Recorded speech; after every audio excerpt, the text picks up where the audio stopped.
Common values. Common goals. Common sense. The Common Sense Podcast with Semi Bird. All right. Hey, November 21st, and today our discussion is about Washington state politics. Now, what do they say? Two things we never talk about, politics and religion. Well, we're going to set it afire, maybe. I don't know. I don't know how I'm feeling today. But we're going to talk about politics, certainly. And November 21st, 1620, today we celebrate the day that the Mayflower Compact was signed. And that was the first document that reflected self-governance for our nation, the first document in the New World. Something significant, and that's something I want to talk about today as well. I want to talk about not just politics, but self-governance. We the people. What does it mean? There's a lot. I'm almost overwhelmed, and I haven't even said anything yet. So let's get to it. I'll start with an update, what's going on in terms of politics in Washington State, and we've got a lot of questions, more than usual, which is good, which means that we have more people engaged, more people participating, which I like to see. And so one of the questions that came out earlier on, even last week, and continues to come in, Simi, tell us about the poll that just came out from the Northwest Progressive Institute. So here we go again. We'll talk about it. So if you're not tracking, there was a poll that was released by the Northwest Progressive Institute. And the poll was a sample size of 700 people, primarily through either landline or text or phone, as I understand it to be, 700. And it was a statewide poll. So if you do the math, that's approximately, 17.96 people. So we'll round up 18 people per county is what you would be polling. And so in terms of capturing the voice of the people, well, then common sense will tell you, well, then perhaps we're not capturing the true voice of the people. But that's okay. I'm not a poll denier. It is what it is. It is the Northwest Progressive Institute, which they themselves define themselves as a progressive think tank. And I won't insult them. I saw that they responded to my response on social media, and I think they referred to my response as incoherent, and of course they refer to me as ultra MAGA. So when you're putting out a fair and balanced poll and you refer to the candidates as ultra MAGA, I think that kind of gives you an idea of how fair and balanced the poll may or may not be. But in particular to that poll, one of the things that we noticed, and I commented on social media, so it hit everybody else for that matter, one of the things that we noticed was that we had many people say, Simi, where were you in that matchup between Dave Reichert and Bob Ferguson? And by the way, as I discuss this, nothing but respect for all the candidates. Nothing but respect for all the candidates. And that's right, I said all the candidates. Where were you in that matchup? Did you do so bad that you didn't even make the top two or what have you? So here's how it was. The question was asked, if the election was held today, and it was only Bob Ferguson and Dave Reichert, who would you vote for? And then the numbers came in, and it looked like, according to the Northwest Progressive Institute, that there was a couple point benefit to David Reichert.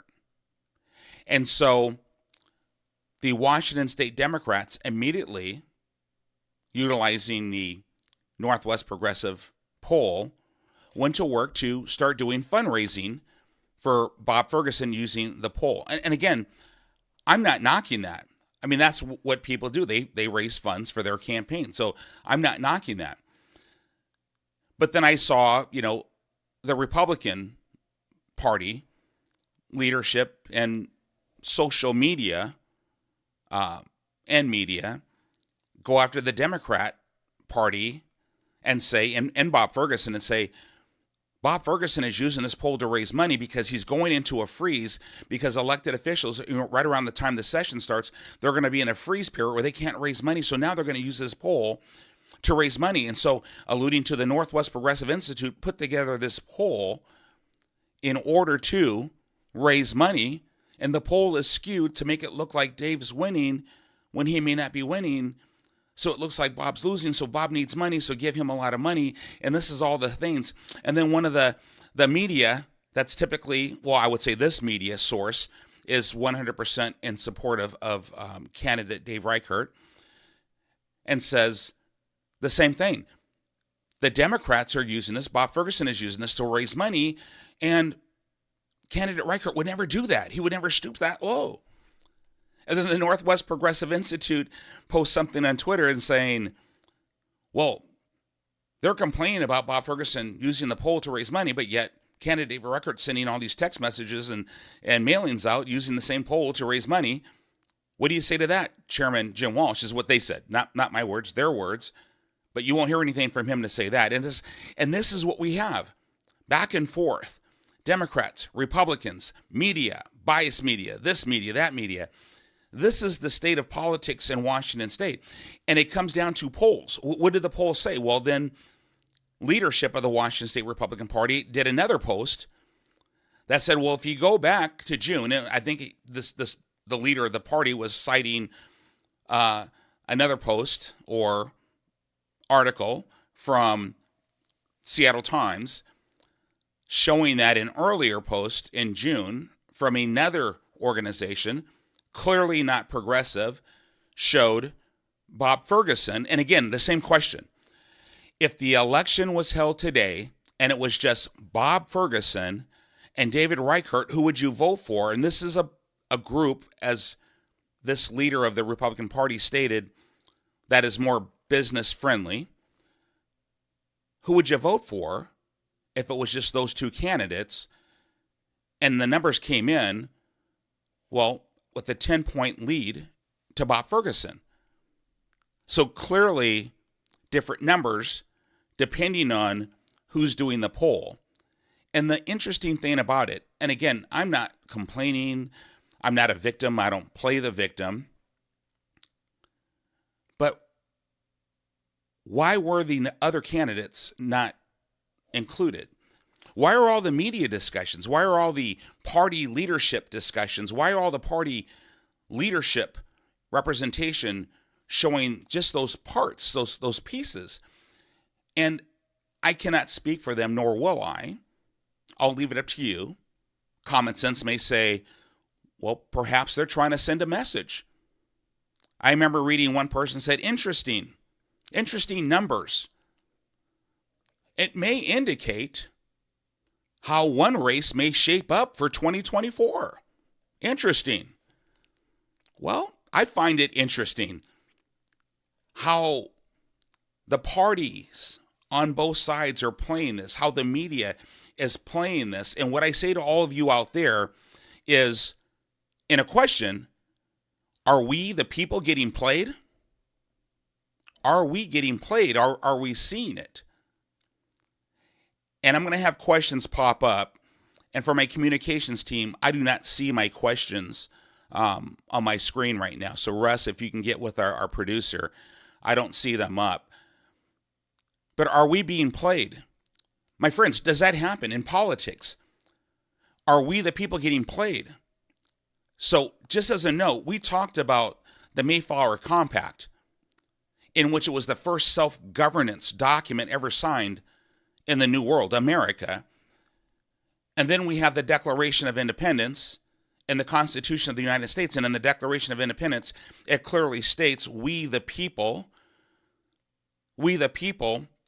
and I will remind you, Article 1, Section 1 of the Washington State Constitution, power is inherent in the people, and governments derive their just powers from the consent of the governed, and it is government's job to protect and maintain the individual rights of citizens. A constitutional republic, not a democracy, not Marxism, not socialism, not communism, not a banana republic, not a you get what I'm saying. A constitutional republic is an audacious experiment that says that this nation's structure, governmental structure, was formed and saying it is the people of this nation. It is the people who hold the power, and it is the people that vest power in government as representatives to do the people's bidding, to do the people's will. It is we, the people, that have power. And I believe that to be true because I am a student of self-governance. I believe in self-governance. Thomas Jefferson said, when it comes to self-governance, without the training and habit of self-governance, the political vessel is all sail and no ballast. And essentially, if you understand that statement,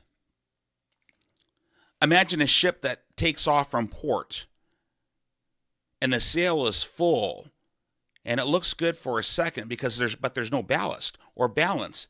The ship capsizes and sinks. And what Thomas Jefferson was referring to is that if we, the people, are not doing our jobs as citizens, monitoring, getting engaged, voting, holding our elected officials accountable, not being played by media and or polls and or pundits and or special interest groups, if we, the people, are not doing our jobs, we will lose this precious, audacious experiment known as a constitutional republic. And back in the day, when we formed this beautiful constitutional republic, Ben Franklin was walking out, and Elizabeth Powell, this amazing woman of liberty, approached him and said, "What have you created, sir?" And I believe Mr. Franklin said something to the effect of, "A republic, ma'am, if we can keep it. A republic if we can keep it." And it makes you think, why would our founder, one of our key founders of our nation, of our Constitution, a key figure in our Declaration of Independence, a key figure in our fight for independence, would say, if you can keep it? And I believe it's because Dr. Franklin knew that we, the people, can sometimes forget, get complacent, become apathetic, and perhaps over time not understand the power that we were blessed with. Think about that. We stopped teaching civics in our school system. Whereas in Washington State, we actually have a law, an RCW, Revised Code of Washington. And I hope I get this right. We talked about it in our last session. RCW 28alpha.405.030 that says that we must teach morality and patriotism in our schools. So when you don't teach civics and people don't understand our history, don't understand how our governments are formed, don't understand that power is inherent in the people and that we, the people, are running this country, then you see what happens. Often you will see our voice become silence, and then we become not we the people, but we the sheeple. And I want you to think about this, and I mean all due respect. Where do you line up on that? How are you going out and getting engaged? How are you serving? Because I'll tell you this, since the birth of our nation, we have had people who have served, died, paid the ultimate sacrifice so that we have our freedoms, our liberties, and opportunities to pursue a greater life through our own effort. We call that meritocracy. Are we doing them justice by sitting on the sidelines saying, well, I'm not going to vote because they're going to steal it? Election integrity, it's gone. Well, we hold the power in this nation. What are you going to do about it? The Declaration of the Independence says, after we hold these truths to be self-evident that all men are created equal, endowed by their Creator to certain unalienable rights, which among them are life, liberty, and the pursuit of happiness, or something therein. And then not too far down that document, it talks about how government is vested among people. It is not vested, it's not the word. Government is placed among the people because the people vested power in the government to serve the people. And if government is not doing its job, it is up to we, the people, to replace said government. Look it up. It's the Declaration. And by the way, I'm not calling for another revolution. But wait a minute. Taxation without representation? Individuals of power overstepping, overreaching, violating our human rights, our natural rights, our God-given rights? Boy, if you look at what's happening right now in Washington State, you could really make that argument that we are in a similar situation. But the point I was really trying to make is simply this. It is our job as citizens of this nation. It is part of our heritage for us to stand up for the Constitution, not just the military.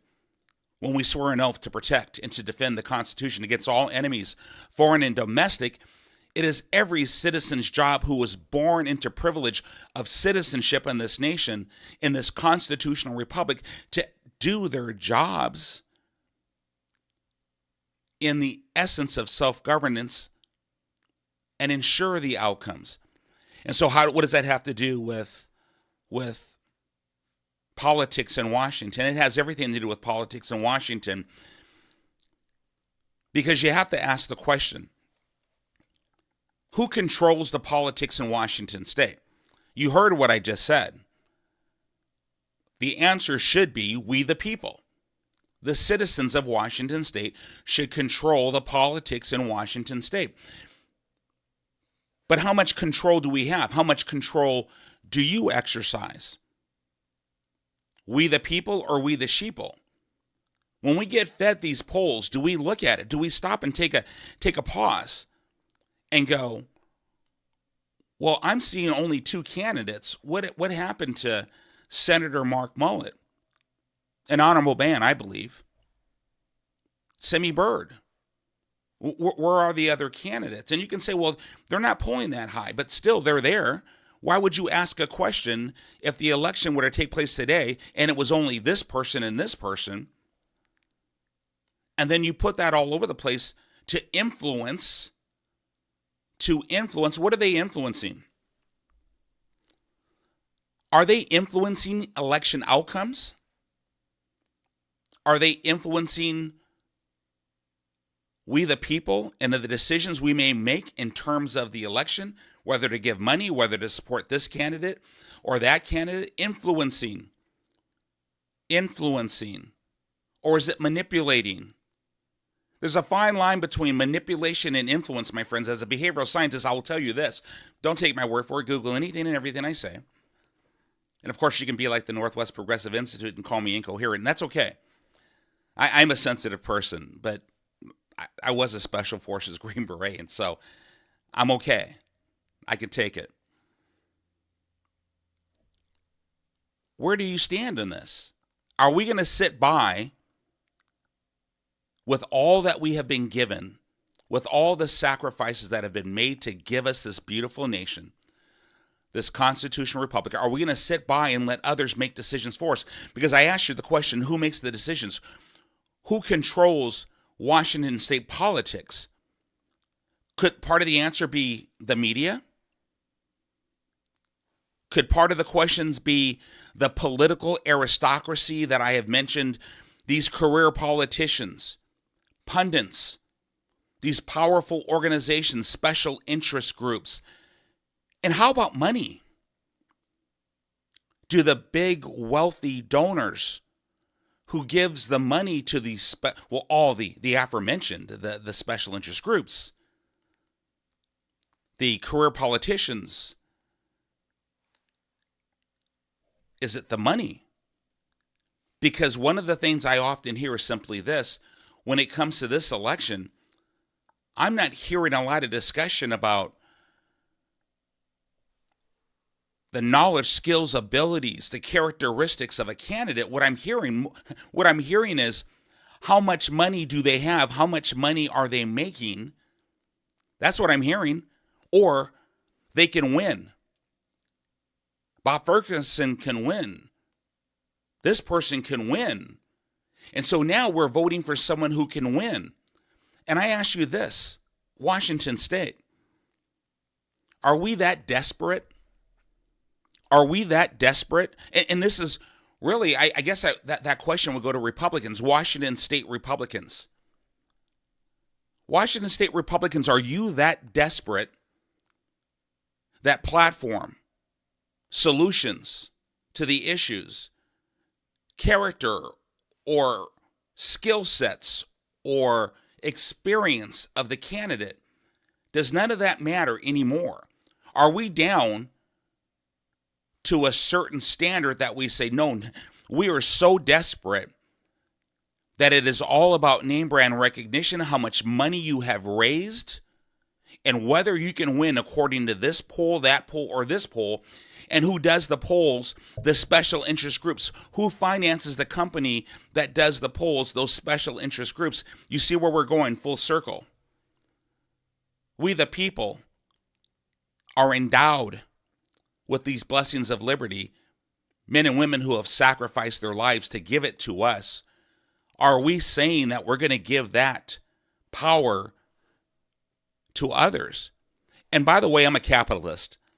I love our free market enterprise. I love the fact that we through entrepreneurship and meritocracy, that someone like myself, born into poverty without even civil rights, can, through effort, a high school dropout, through effort, through perseverance, because I have an amazing mother, had an amazing mother who raised me to be resilient, to understand my self-worth, to never quit, to always look higher, to have faith, and to strive for excellence. Yeah, I fell and I got back up, but I never quit.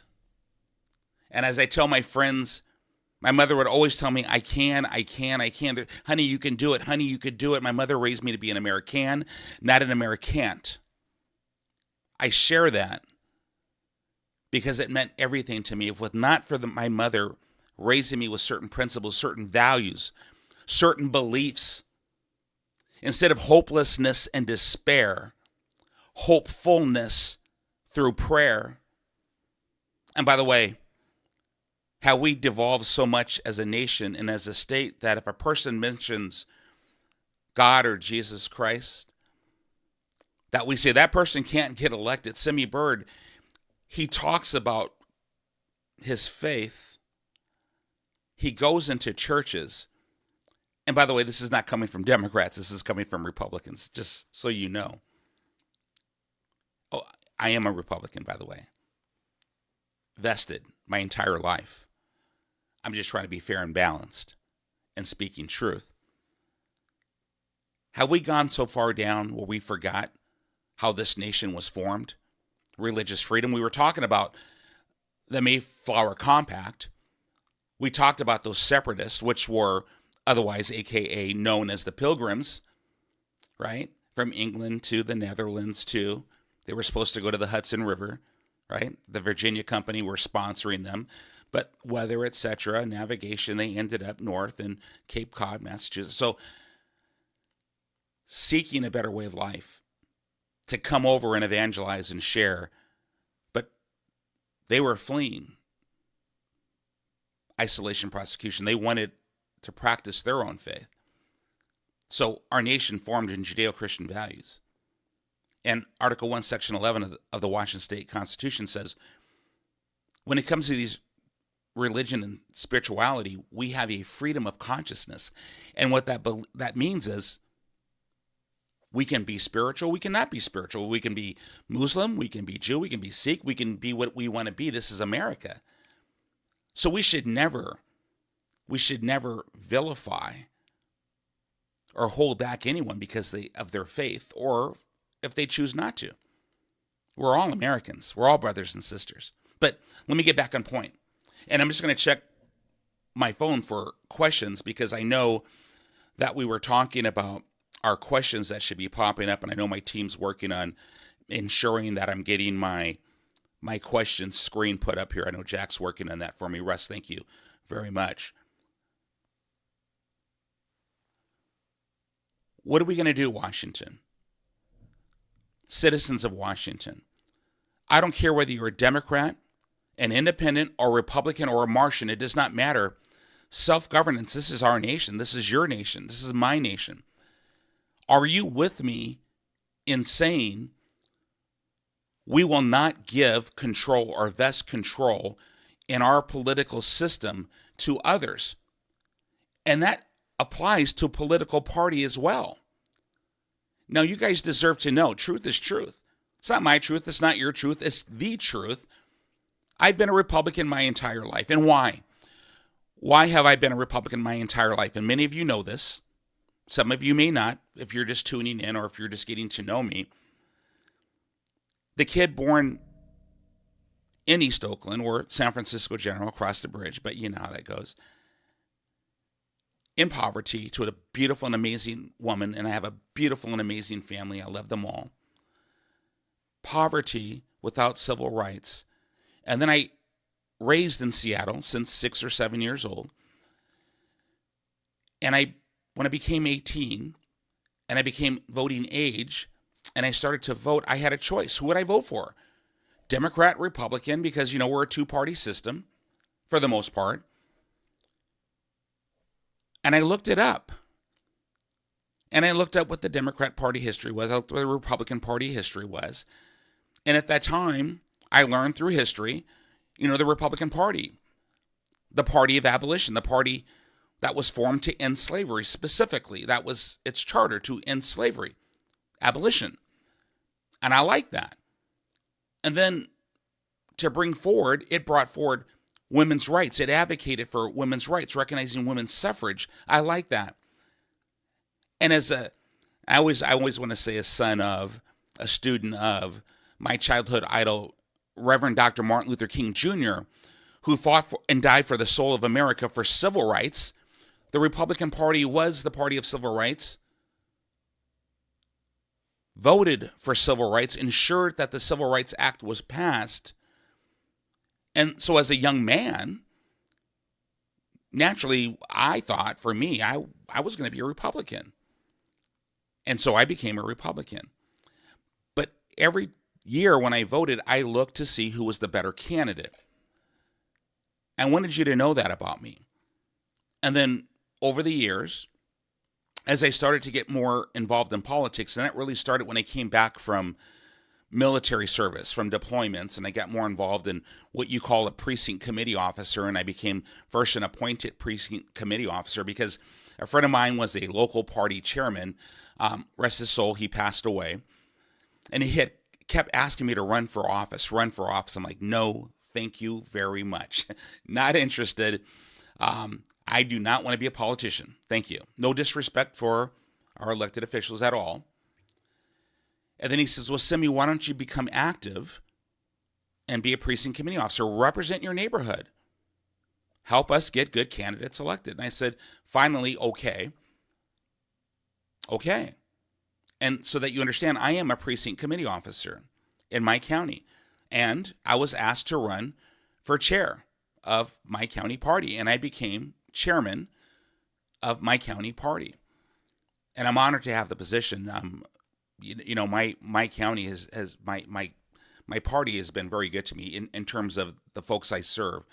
And I'm very thankful for that. But I want you to know, as I started running for governor, my eyes became wide open. I'm starting to see politics and all the intricacies very up close and personal. And as a 62-year-old man, again, Special Forces veteran, someone who you would consider a subject matter expert in international intelligence and psychological operations, I will tell you this. It's almost like God set me up as this Green Beret, steel sharpened steel, tried through combat, knowledgeable in international intelligence, because that's politics. It's almost like battle, where you have to watch your back, where you have, this looks like this, but it's not this. This person says you will receive fair treatment, but then they're actually out there advocating for someone else, right? This group represents supposedly this, but they're not demonstrating that they're representing this. This group says, no, you should be with us. but they're really not advocating for us. And this is all becoming very clear. And don't get me wrong, guys. I don't want you to look at this and say, God, you're naive. I trust until there's a time not to trust. I give people the benefit of the doubt. That's just how I am. I trust up front. I love people. I truly do. And so I give them the benefit of the doubt. That's me. I'm not overseas in war anymore. I'm not doing international intelligence anymore. Right? I'm home. But the reality of politics is it can be dirty, it can be evil, and it's unfortunate. But what I've learned is this, not just the negative, but I've seen the goodness in our brothers and sisters. I've seen the goodness in man, as you say, which of course includes women. There are people out there that truly care about this nation. There are people out there who truly care about their communities, whether they run for school board or city council or commissioner or representative or senator. And as you run for office and you become an elected official, there is a distinction between what we would call a politician and going old school to what a statesman is. And I've realized that we have a bucket full of politicians, and it's hard to really find and pinpoint a statesman, a true statesman. Typically, you'll say a politician is someone that gets in there with the good intent maybe to serve, but they end up serving themselves and not the community, not their constituents. They become more concerned with preserving their position. And then they begin to navigate the political waters of the office they hold to forge those relationships to secure and maintain their position, and often forget those who they serve. Whereas a statesman, and I would say that's more selfish, whereas a statesman, more selfless, servant leaders who step up because they love their country and they see their office as based on the Constitution, their foundation of governance, and a value system that gives them their left and right limits, such as integrity. And they realize that through the Constitution, it is not they who hold the power. It is those constituents, the people that they serve, that holds the power, and they are there in office to serve those people. That is a statesman. I would like to think of myself as a statesman, not a politician. And I want to reintroduce that phrase to you. Consider that. This is what we need to go, old school. And so I've got questions here. I've got questions on my phone. Bear with me, my friends, as I bring this up. Okay, so this looks like the same questions I have here, so I'm going to go over here to my questions. And so let's just do this. And I'm just going to read it as I see it. And the ones down here, some of them, they have names. Some people didn't put their names, and that's okay.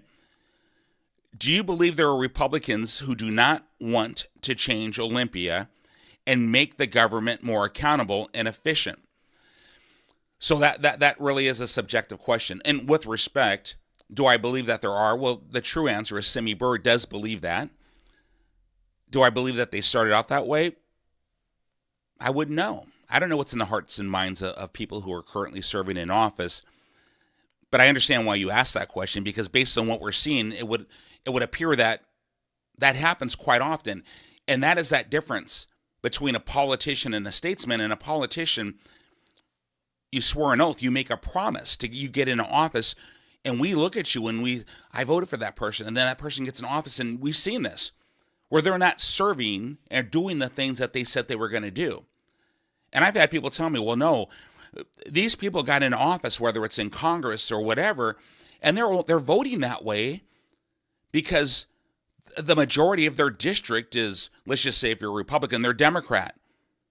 So this Republican representative had to vote a lot like a Democrat because, they're in a Democratic, area. Is that a politician or a statesman? It's a politician. Because instead of serving their constituents, instead of honoring their word, they acquiesce to the environment so that they can ensure that they're getting elected. And the same thing, it can go the other way if you're a Democrat working in a Republican. Again, to answer your question, my friend, I've seen it. I believe that that's the case. So I'm looking for statesmen when I vote. And I obviously I vote often and always. The next question. You have visited almost every county in the state and talked to a lot of citizens. What are some of the main concerns that are brought up most? Oh my goodness, it's a plethora of concerns, but mainly the homelessness situation and the fact that we're spending billions of taxpayer dollars and it's up by 15%. Well, it's because we have no plan. And if you go to birdforgovernor.com, you'll see I have a solution with action on homelessness that will address it. Compassion is not giving people needles to shoot up a drug that's killing them. Is that not complicit in the homicide of others? Because they're dying on the streets. You know that. We see that. We're facilitating misery. That's not compassion. And he said, well, we're giving them clean needles to reduce infection or to reduce HIV. My friends, they're shooting it with the substance called Tranq, fentanyl and animal tranquilizer, and the combination is so toxic that it causes your flesh to fall off, limbs to fall off. So I don't think our citizens, our brothers and sisters who are dying on the streets are too concerned with the needle per se. I think they're more concerned with getting another fix. I don't think they're more concerned about how much rent they will have to pay. I think they're more concerned with getting another fix. And so it's not simply affordable housing. Mental health and addiction. We need to reinvest in our mental health infrastructure and our addiction treatment infrastructure so we can actually take action and bring true compassion to our brothers and sisters who are living and dying on the streets. And let us never forget our veterans and what they went through and why it is that perhaps they're on those streets as well. Seattle Times hates conservatives, but their articles on one of their Republican opponents seems complimentary. Isn't that a red flag? Well, I promise you, I am not that Republican candidate that they're referring to in a complimentary fashion. Could it be a red flag? Well, others have commented. And let me just say this. I'm going to be careful how I answer that because I believe in Ronald Reagan's 11th commandment. We don't go after each other. And I don't even care whether you're Republican or not. I don't call names. I want to engage on facts and on the issues and on the solutions.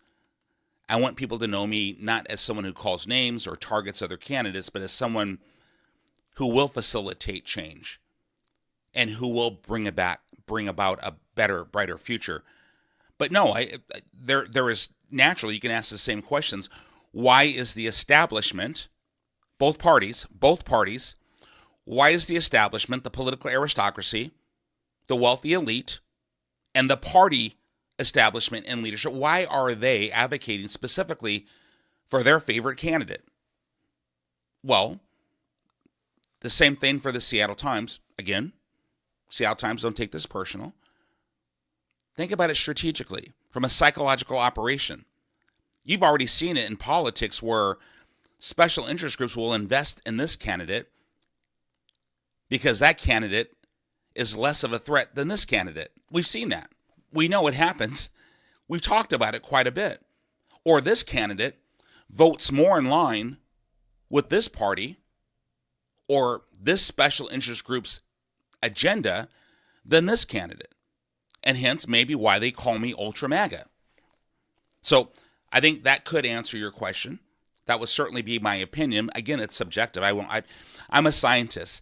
So I go with facts and known science, not spun science. But so here's a good one. Can you explain why you only received 10% in the latest poll? And what this person's referring to is the Northwest Progressive Institute's poll. And I think I discussed that.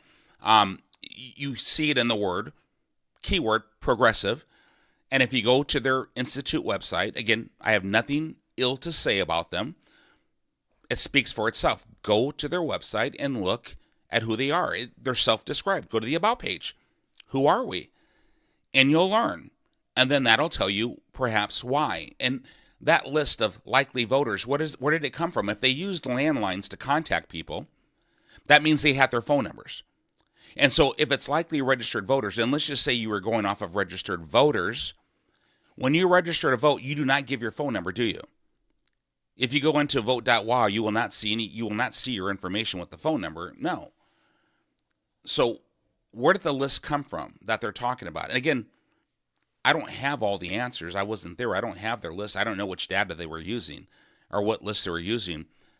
But in terms of my 10%, I couldn't tell you, but I just saw a poll earlier that hasn't been published yet.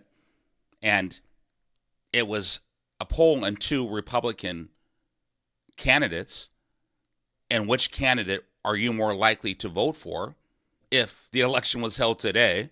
And it was only this Republican candidate and that Republican candidate, who would you choose? And this Republican candidate won that poll by 10 points. Now, I don't want to be a hypocrite. Polls. It doesn't matter until Election Day. It doesn't matter until the primary. Now, that poll made me feel good, but at the end of the day, I'm not going to be a hypocrite. I'm not going to publish that poll and say, look, I beat so-and-so by 10 points right now, which would indicate that I will get the Republican vote on the primary and beat that person. That is up to you. Self-governance. Get involved. Get engaged. And so polls, I see them as what they are. Do you feel, so this is personal, but I'm reading it. Do you feel that Walsh is a better or worse than the previous chairman? And this question is speaking to the Jim Walsh, the chairman of the Washington State Republican Party, or Caleb Heimlich, the previous chairman of the Washington State Republican Party. And that I certainly would not have an answer to except to say I respect both gentlemen.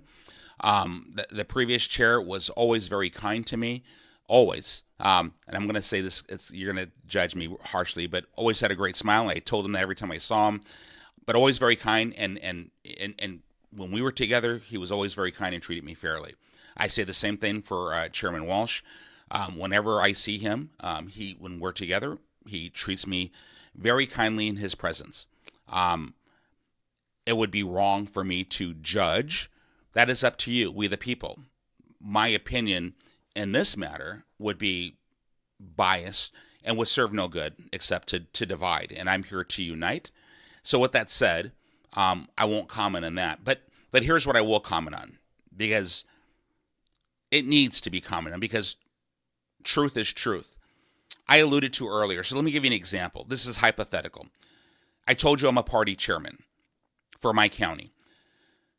So as party chair, if I had 2 congressional candidates for my county, and we're part of that district, and I favor one candidate over another, and if I'm out in different precincts throughout my county advocating for one candidate over another, I would be conducting myself in an unethical, biased, discriminatory manner, because I would be advocating for one candidate over another candidate using my position to do so. That's unethical.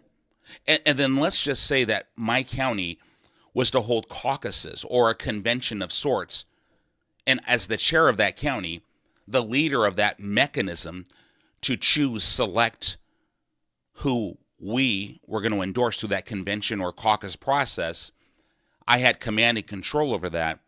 Can you see how that would be a conflict of interest? So I would say that is simply wrong. It's unethical. And it would be unfortunate if I was to do something like that. And so, which is why in my county, I don't talk about anything that has to do with Byrd for governor. And I've asked my county members, my central committee members, when we're in session, we don't talk about that at all. And I say that overtly because it's important for me to be a leader, to be a statesman, not to be a politician. And there's the difference. So ethical behavior and leadership, leaders unite, leaders don't divide, leaders understand their left and right limits, leaders understand integrity matters. Integrity is doing the right thing when no one's looking. Integrity is being true to another person, not just in their presence, but when you're not in that presence. So if you say you're going to be fair and equitable to that person, you're that way in their face and you're that way behind their backs. This is from Kelly Fitzpatrick of Everett. Thank you, and we got a name. I always like that because it gives credibility to the question. What will you do as governor to get CRT, pronoun nonsense, out of public schools, as well as put a stop to Senate Bill 5599? I ask because these are very big issues in the state. Well, I agree with you.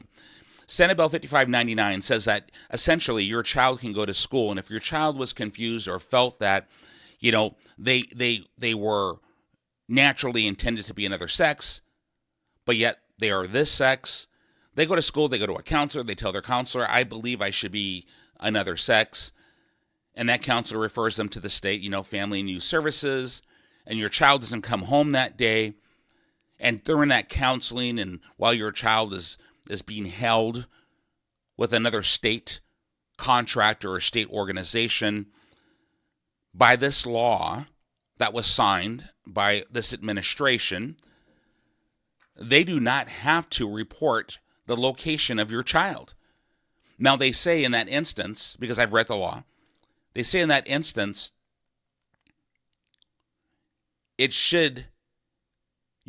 have that opportunity if that child comes from an abusive household, and that abuse being defined is if you do not affirm that child's gender. So if that child says, I think I should be a girl, but I'm a boy, I think I should be a girl, and you say, no, honey, you are a boy, you're not affirming that child's desired gender or that child's gender as that child sees it. Therefore, that is a form of abuse. Therefore, this organization does not have to tell you where your child is, and therefore this organization can allow your child to transition and change their sex without your permission. I cannot begin to tell you how much I am against it, and I have voiced it. I put it in writing. It's on my Facebook page, Semi Bird for Washington State Governor. I've done press releases on it. I do not support it at all. And at the same time that I'm saying that, I've been very vocal. I do not judge persons or any citizen's lifestyle. I'm here to protect all citizens' civil liberties. But I put a line when it comes to children. Let children be children, protect the innocence of children, and value parents' rights without equivocation. That's what I believe on that. And so, yes, I will work to repeal that law so that everybody understands. This is not me attacking the transgender community. It's not me against them. I'm not against anyone. I'm for everyone. But we must protect children. A child cannot vote, cannot get a tattoo, cannot smoke cigarettes, cannot drink alcohol, cannot serve their nation. But a child can make such a permanent move as to change their sex. I would prefer that a child is of a decision-making age before that is allowed. And I think most citizens of Washington State would prefer that. So I personally would like to see this go to a ballot and let all citizens vote on this in Washington State. That's what I would like to see. Because when this was passed, I promise you, very few people knew what Senate Bill 5599 was. And so CRT, critical race theory, Senate Bill 5044, I do not support it, never have. You can say, well, you're a black man, right? You're a black man. I'm an American. Proud. Yes, proud of my heritage as well. So let me speak as a black American. There is nothing wrong with me.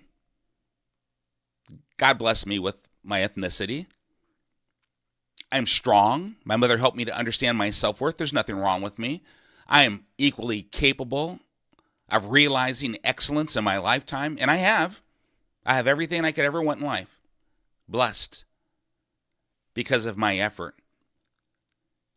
My mother raised me never to be a victim, never to think that because of my skin, my future was determined. So I do not believe in teaching any child that the color of their skin determines their outcome in life. I think that's wrong. I think that's racist.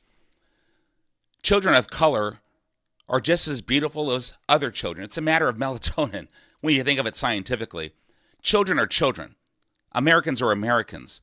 We are all capable of excellence based on who we are and how we apply ourselves in life. So I do not support that. And by the way, when Senate Bill 5044 was passed, in bold letters above that law, it states, in order to remove the barriers of systemic racism, or something to that effect. Where is the studies that shows that our schools are systemically racist? What data are you basing this on? How is that validated?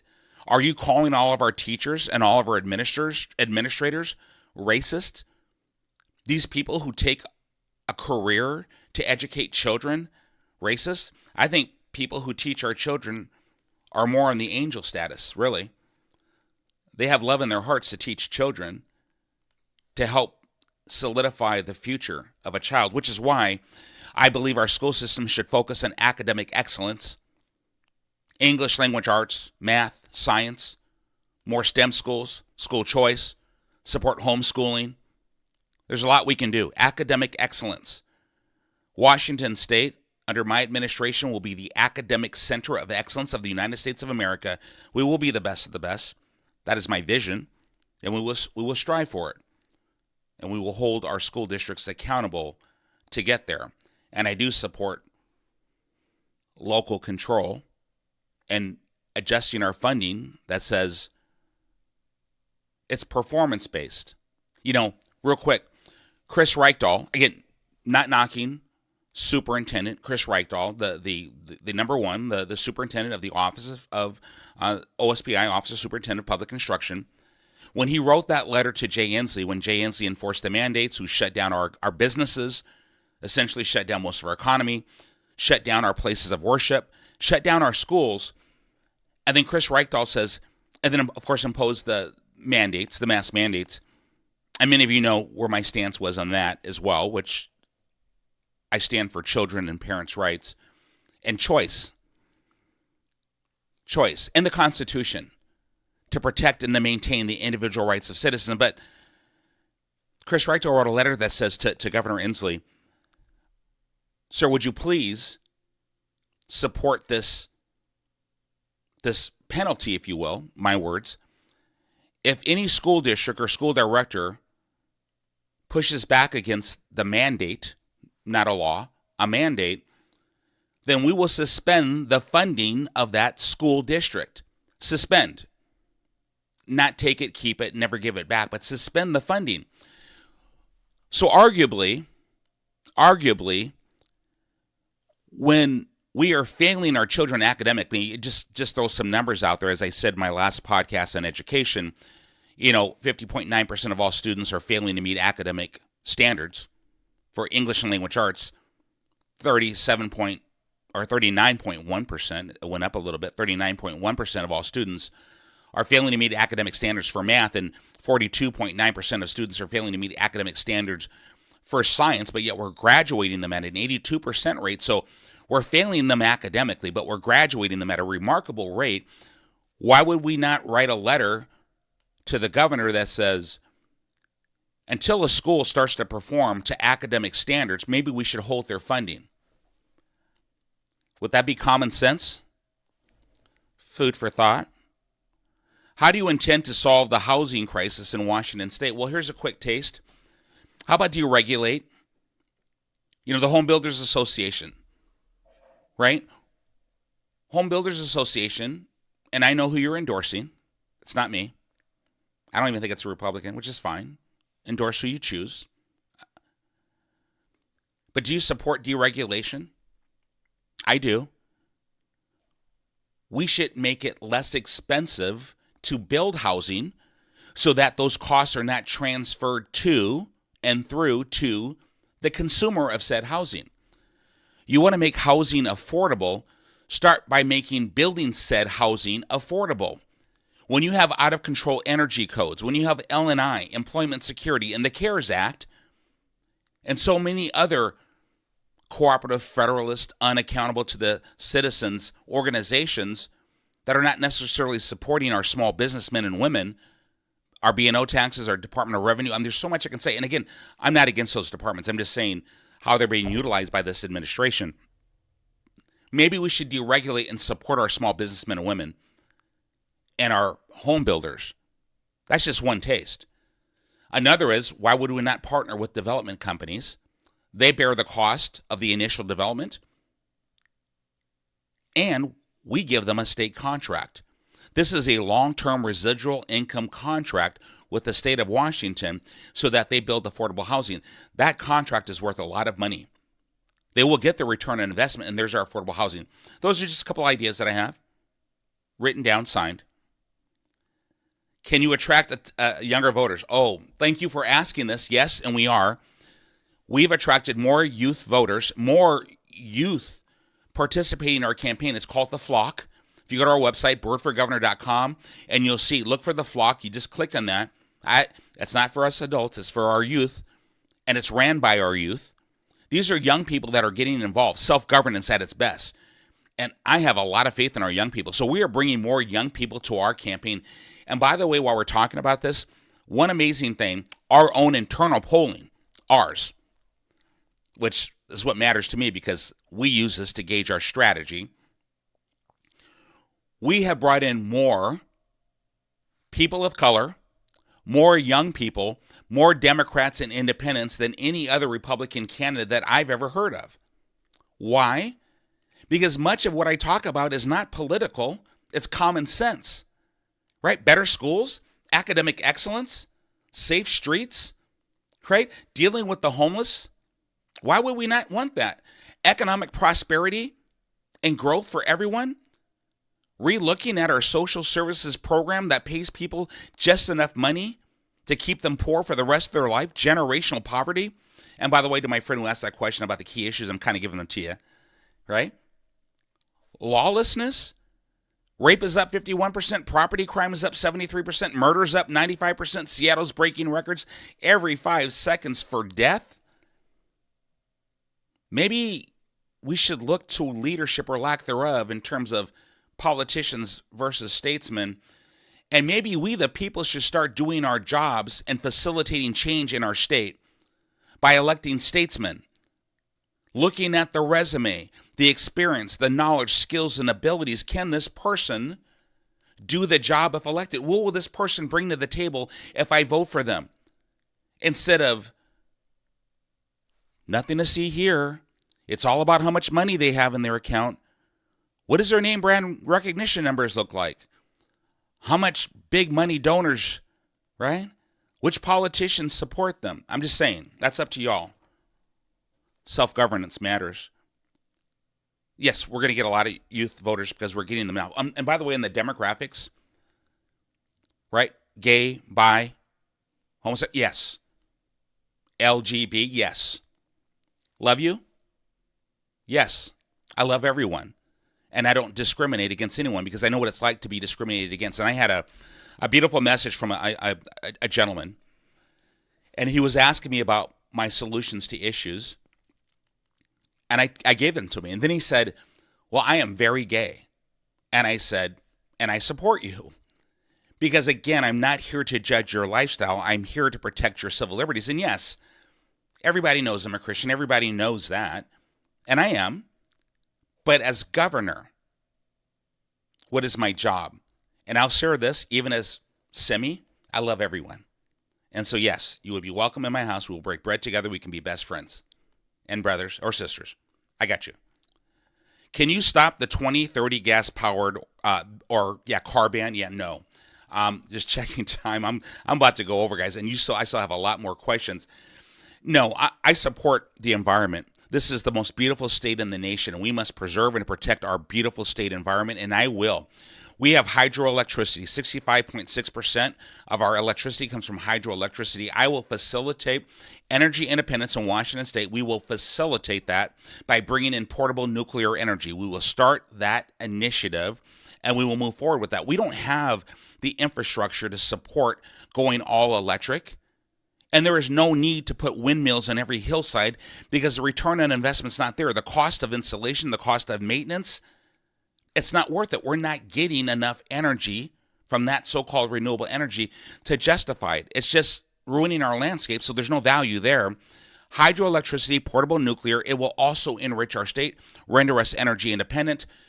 This is what we do. We need solutions with actions. We need the self-governance. We, the people, need to self-govern. And what I will say to my brothers and sisters watching this, it is time for us to step up. If you want to see a better Washington, if you want to see a brighter future, it's time to get involved. It's time to step up. If you are ready to see a difference in how government is run, if you are tired of fake polls, if you're tired of being manipulated by the wealthy, by the political aristocracy, by all these special interest groups, if you are tired of go what the party tells you or go what this group tells you to do, if you are a free thinker, as we are all blessed with that freedom of consciousness, Article 1, Section 11, if you are ready to take back your constitutional republic right here in Washington State, if you agree that all citizens of Washington State are to be loved and valued and respected, regardless of how you choose to live your life, regardless of the color of your skin, your religion, your creed, your color, we're not playing that nonsense anymore. I don't care what your party is. I care with who you are. And all deserve equality. Equality.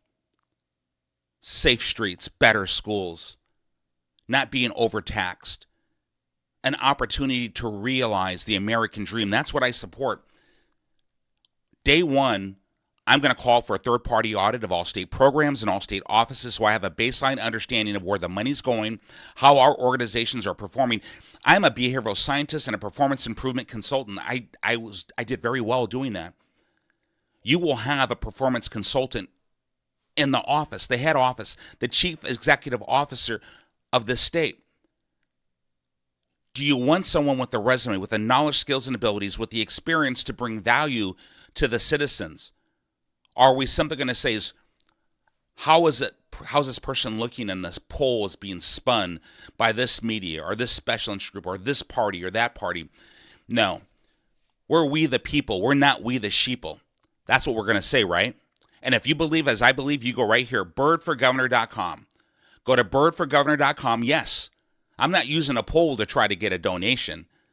I'm using my voice. I'm using my presence. I'm going out there. I put over 40-something thousand miles on my brand new car, a brand new set of tires in my brand new car. I'm supposed to get 80,000 miles, right? I'm going out there. I was in on the eastern side of the state, and I was on the western side of the state just this morning.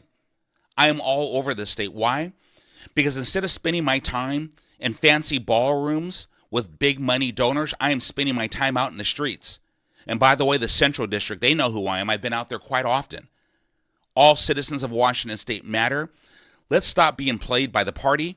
Let's stop being played by politics. Let's start putting people over politics. And again, 2024, let's give Olympia the bird. Let's give Olympia a statesman. My friends, until next time, I'm going to key some very cool music and I'm going to bounce. Thank you. God bless you, Washington.